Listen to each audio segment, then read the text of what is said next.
Hello everyone, rainbow enemy বাংলাতে আপনাদের সবাইকে স্বাগতম। সবাই কেমন আছেন? আজকে আমি ব্লিচের আরও একটা নতুন এপিসোডকে কভার করব, আর সেই এপিসোড নাম্বারটা হলো 53।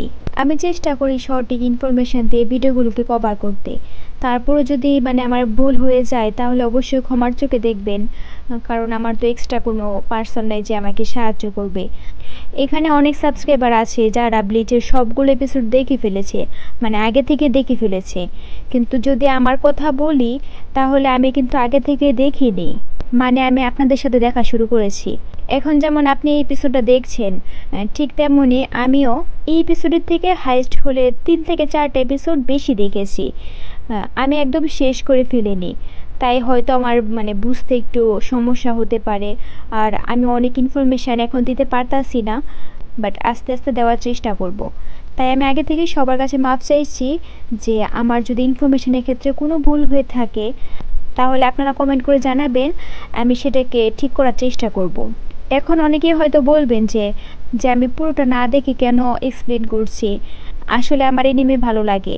আমি যখন ফার্স্ট টাইম ব্লিচ দেখেছিলাম তখন আমার কাছে অনেক বেশি ভালো লেগেছিল, তাই ভাবলাম যে যদি স্টার্ট করি তাহলে ব্লিচ দিয়ে স্টার্ট করব। এটা প্লাস পয়েন্ট হলো যে আমি নিজেও দেখলাম, আর তার মধ্যে আবার যারা দেখে নাই তারাও দেখতে পাবে।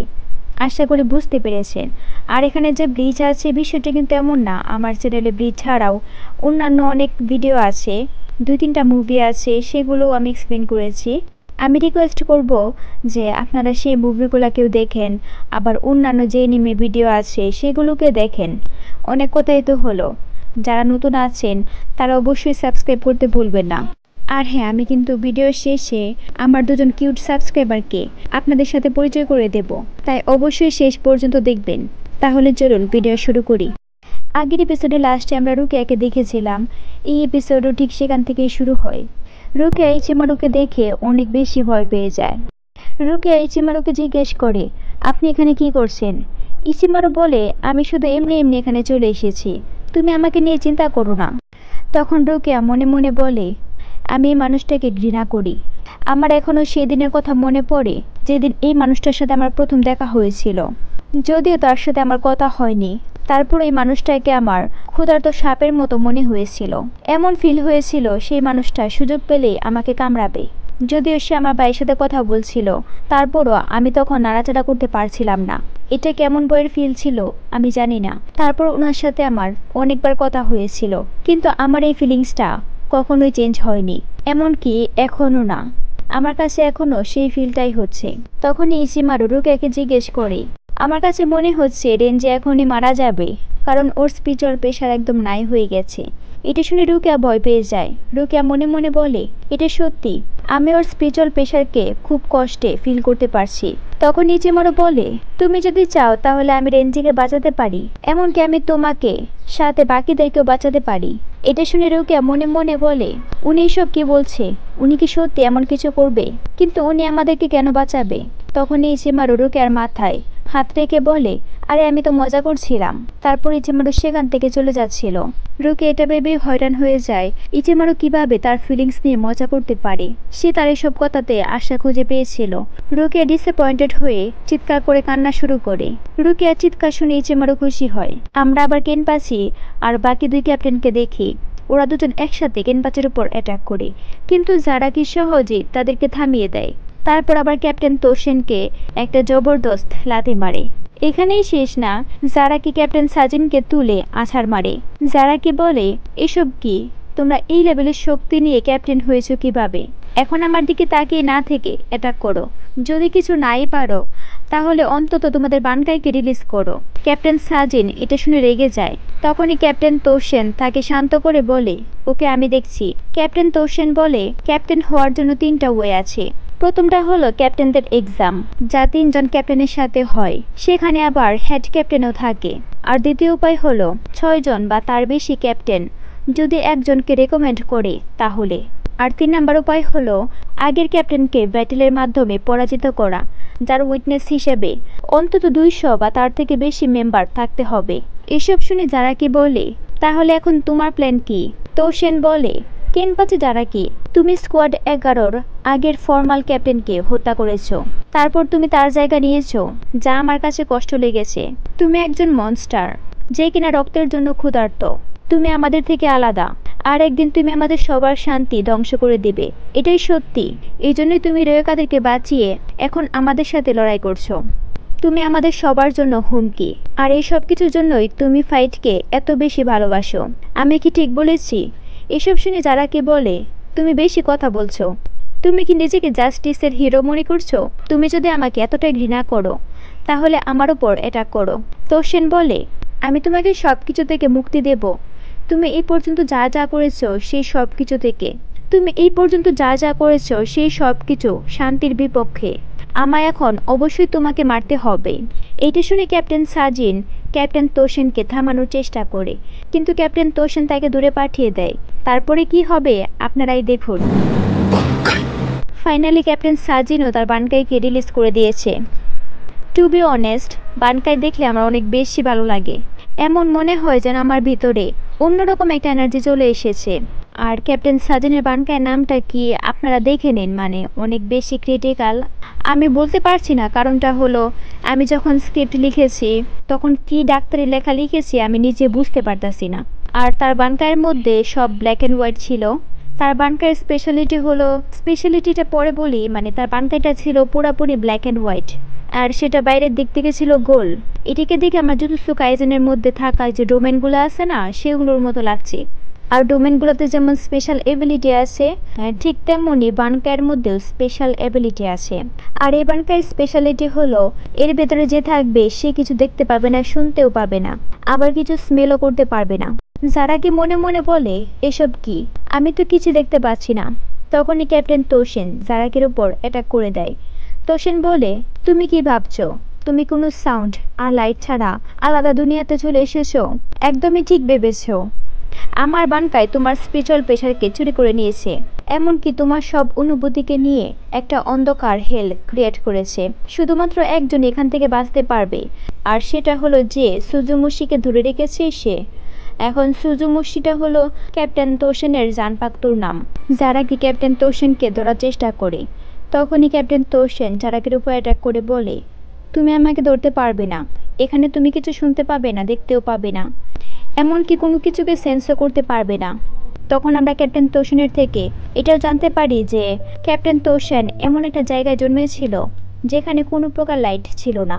তখনই জারাকি তোশিনকে ধরার চেষ্টা করে, কিন্তু ক্যাপ্টেন তোশিন কোনো রকমে নিজেকে বাঁচায়। ক্যাপ্টেন তোশিন বলে, তুমি তো একজন মনস্টার, শুরু থেকে তোমার মধ্যে কোনো ভয় ছিল না। অন্যদিকে আমরা ইচিকোকে দেখি, ইচিকো তখনও জাঙ্গেসুর সাথে ফাইট করছিল। ওদের এই ফাইট দেখে ইউরিচো অনেক বেশি টেনশন করছিল, কারণ তাদের কাছে আর বেশি সময় নেই, ওদেরকে এখনই যেতে হবে। এদিকে আমরা দেখি রুকিয়াকে এক্সকিভেশন গ্রাউন্ডে নিয়ে আসা হয়েছে। রুকিয়ার কাছে বিশ্বাসই হয়েছিল না যে ওর সমাপ্তিটা এরকম ভাবে হবে। পরে আমরা কমান্ডার হিসাগিকে দেখি। হিসাগি ক্যাপ্টেন তোশিনের বানকাই দেখে বলে, আমাকে ওখানে যেতে হবে, আমাকে গিয়ে ক্যাপ্টেনকে সাহায্য করতে হবে। তখনই ইউমিচিকা বলে, আমাদের ফাইট এখনো শেষ হয়নি। হিসাগি বলে, মজা করো না, তুমি অলরেডি হেরে গেছো, ভালোই ভালোই হার মেনে নাও। তাছাড়া সিট 5 কখনোই কমান্ডারকে হারাতে পারবে না। ইউমিচিকা বলে, স্কোয়াড 11-তে কোনো হার নেই, হেরে যাওয়া মানে মরে যাওয়া। আমি কেন সিট 5-এ আছি আমি আপনাকে এর সিক্রেট এখন বলতে চাই। 3 নাম্বার সিট ইক্কাকুর নেওয়ার পর 4 নাম্বার সিট বাকি ছিল, কিন্তু নাম্বার 4টা আমার বেশি পছন্দ ছিল না, এই জন্য আমি সিট 5 হয়েছি। স্কোয়াড 5-এ এমনও রুলস আছে যেখানে আমাদের জানপাক্তু শুধুমাত্র ফিজিক্যাল অ্যাটাকে ইউজ করতে হয়। কারণটা হলো আমরা শুধুমাত্র ফাইট করার জন্য বেঁচে আছি, আমরা কিরোটাইপ জানপাক্তুকে পছন্দ করি না। এখন আমি তোমাকে আরও একটা সিক্রেট বলতে চাই। পরে ইউমিচিকা তার জানপাক্তুকে রিলিজ করে দেয়। ইউমিচিকা আরও বলে, আমি চাই না তুমি ক্যাপ্টেন আর ইক্কাকুকে এই ব্যাপারে কিছু বলো, কারণ ওরা যদি আমার সিক্রেটের ব্যাপারে জানে তাহলে ওরা আমাকে অপছন্দ করতে শুরু করবে। ইউমিচিকা জানপাক্তু রিলিজ দেখে হিসাগি অনেক বেশি অবাক হয়ে যায়। এখন ইউমিচিকার কি অ্যাবিলিটি তা আমরা পরে জানতে পারবো। আমরা আবার রেঞ্জিকে দেখি। আগের এপিসোডে দেখিয়েছিলাম যে বেকুয়ার সাথে ফাইট করে রেঞ্জির অবস্থা অনেক বেশি খারাপ হয়ে গিয়েছিল, মানে বেক কথা ধরে নিয়েছিল যে রেঞ্জি বাঁচবে না, কিন্তু ভাগ্যক্রমে রেঞ্জি বেঁচে গেছে। তখন আমরা এটাও দেখি যে রেঞ্জিকে হানাদারও হিল করছে। সেখানে আরও একটা পিচ্চি ছেলে ছিল, তার নাম হচ্ছে রিকিচি। রেঞ্জি হানাদারুকে বলে, তুমি এখানে কি করছো? তুমি আমাকে হিল করছো কেন? রিকিচি বলে, হানাদারুকে আমি নিয়ে এসেছি। হানাদারু রুকিয়াকে সাহায্য করতে গিয়ে বন্দী হয়েছে, তাই আমি ওকে এনেছি। এটা শুনে রেঞ্জি হানাদারুকে ধন্যবাদ দেয়। হানাদারু বলে, ধন্যবাদ আমাকে না, আমার আগে এখানে অন্য একজন এসেছিল। এটা শুনে রেঞ্জি একটু অবাক হয়, কারণ সে বুঝতে পেরেছে হানাদারু কার কথা বলছে। তার যখন প্রথম জ্ঞানে ফিরেছিল তখন সে হালকা হালকা ক্যাপ্টেন উনাহানাকে দেখেছিল। এখন হানাদারুর কথায় এটা ক্লিয়ার হয়ে গেছে যে এখানে সত্যি সত্যি ক্যাপ্টেন উনাহানা এসেছিল রেঞ্জিকে হিল করতে। হানাদারু রেঞ্জিকে বলে রেঞ্জি যেন গিভ আপ না করে, ইচিকো ঠিকই রোকিয়াকে বাঁচিয়ে নেবে। তখন রিকিচি বলে যে হ্যাঁ, আপনি হার মানবেন না, আমি বিশ্বাস করি আপনি হেরে যাবেন না। আমি চাই আপনি বেঁচে থাকুন, শুধুমাত্র আপনার জন্য আমি স্কোয়াড 6-এ জয়েন করেছি। আপনি আমার হিরো, তাই আপনি হার মানবেন না। এগুলো শুনে রেঞ্জি একটু মোটিভেট হয়। পরের সিনে আমরা আবার ক্যাপ্টেন তোশেন আর হলো গিয়া জারাকিকে দেখি। আমরা তো একটু আগে দেখেছি যে জারাকি একটুর জন্য ক্যাপ্টেন তোশেনকে ধরে ফেলেছিল। ক্যাপ্টেন তোশেন বলে ও এখন ওর চোখ কান নাক কিছু ইউজ করতে পারছে না, তারপরও আমার উপর কাউন্টার অ্যাটাক করছে কিভাবে। পরে ক্যাপ্টেন তোশেন আবার অ্যাটাক করতে আসে, কিন্তু এইবারও জারাকি সেটা ডজ করে নেয়। এটা দেখে ক্যাপ্টেন তোশেন অনেক অবাক হয়ে যায়। ক্যাপ্টেন তোশেন একটু দূরে গিয়ে বলে ও এসব কিভাবে করছে, তাহলে কি ও সত্যি সত্যি একটা মনস্টার? এদিকে জারাকি মনে মনে বলে এই অ্যাটাকটা এখনই আমাকে হিট করতো, এই বানকাই আমার সেন্স করার ক্ষমতাকে নাই করে দিয়েছে, তারপরও আমি আমার সেন্সকে একবারে হারাইনি। এই জন্যই ওর জান পাকত আমাকে টাচ করার সাথে সাথেই আমি তা সেন্স করতে পারছি, আর সেগুলোকে ডজও করতে পারছি। এভাবে আমি মরবো না, কিন্তু এটা অনেক বেশি বোরিং হয়ে যাচ্ছে। আমি যদি কাটাকাটি করতে পারতাম তাহলে বেশি মজা হতো। আমি এখন কিছু শুনতেও পাচ্ছি না, দেখতেও পাচ্ছি না, এমনকি আমার স্পিরিচুয়াল প্রেশারও কোনো কাজে আসছে না। এখন আমি কি করব বুঝতেও পারছি না। যারা কি এসব ভাবছিল তখনই সে আবার বলে দূর, আমি এসব চিন্তা করে কেন অযথা সময় নষ্ট করছি। তখনই জারাকির ইয়াচিরুর কথা মনে পড়ে। ইয়াচিরু বলে তুমি তোমার টেকনিককে ইউজ করো। জারাকি বলে আমি সেটাই করছি। তখন আবার ইক্কাকুর কথা মনে পড়ে। এক এক করে জারাকি সবার কথাই মনে পড়ছে। তারপর আবার ইউমিচিকা বলে আমি যদি এরকম সিচুয়েশনে থাকতাম তাহলে আমি সুন্দর করে পরাজয় মেনে নিতাম। এটা শুনে জারাকি বলে জাহান্নামে যাও।